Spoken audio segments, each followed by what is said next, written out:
It's impossible to predict the time when confidence will be lost, but it can come quickly. Resorting to buying other paper currencies will not be of much help. When the dollar crashes, most likely the purchasing power of all currencies, since all currencies hold dollars as a reserve, will go down as well. This means that dollars and other currencies will go into buying consumer items, precious metals, and other physical properties. Consumer prices will soar, as well as interest rates. The central bank will lose control, and the more they inflate, the worse the confidence becomes. The interest rates will respond to these efforts by rising sharply.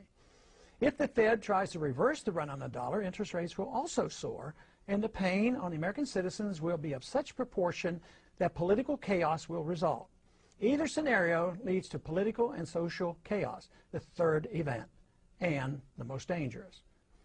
With no ability of the federal government to fund its commitments, international or domestic, major changes will occur in our system. The social unrest will elicit cries for government to exert unusual force to head off a complete breakdown of law and order. The ultimate trap will be set for a system of government claiming to protect a free society. If more power and police authority are not given to the federal government, it will be argued that only anarchy will result. If more government policing power is given, it will mean a lethal threat to civil liberties.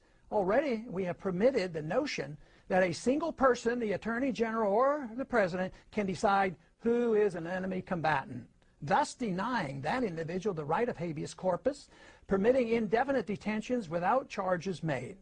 This attitude towards civil liberties has changed significantly since the fear built around 9/11. Yes, I know, declaring one an enemy combatant is reserved only for the radical Muslims engaged in terrorism against the United States. To be reassured by this reasoning is quite dangerous and naive. Logic should not lead us to equate suspects with terrorists and include American citizens, and yet this has already been set by precedent.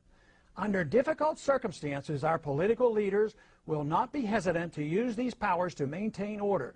Tragically, the people may even demand it. We are rapidly moving toward a dangerous time in our history. Society as we know it is vulnerable to political and social unrest. This impending crisis comes as a consequence of our flawed foreign and domestic economic policies, a silly notion about money, ignorance about central banking, and ignoring the onerous power and mischief of out-of-control intelligence agencies.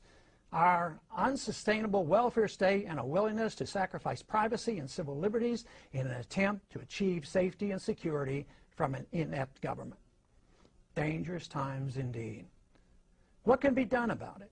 Must we wait for the inevitable and expect to restore our liberties in a street fight against the overwhelming power of the state? Not a good option.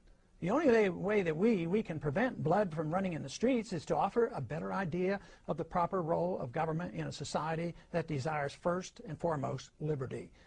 And that is impossible without a firm commitment by our thought leaders to the ideas of freedom, the source of all creative energy and prosperity. An all-powerful state is the threat to that ideal.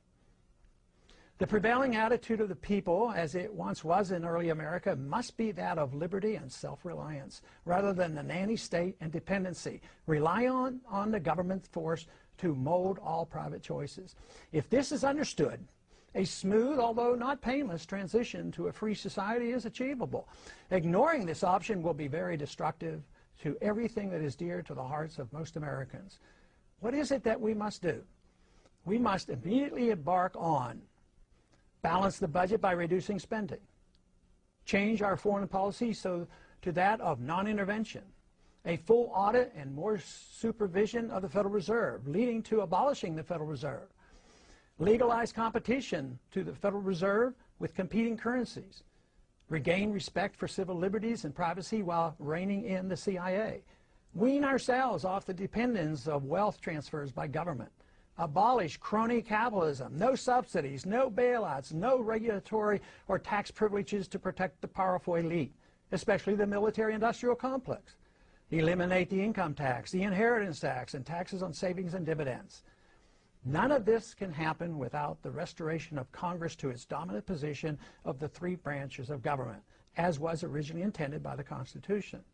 The executive and the judicial must be reined in, and Congress must assert its prerogatives over all legislation curtailing all unconstitutional agendae through budgetary controls. Signs abound that angry Americans are now more ready than ever before for a change in direction that is indeed real. If this program were improvised, even suddenly and dramatically, the adjustment, though significant and to a degree somewhat painful, would be much shorter and of minor consequence compared to the chaos and poverty that will result if we refuse to change our gluttonous appetite for a free lunch.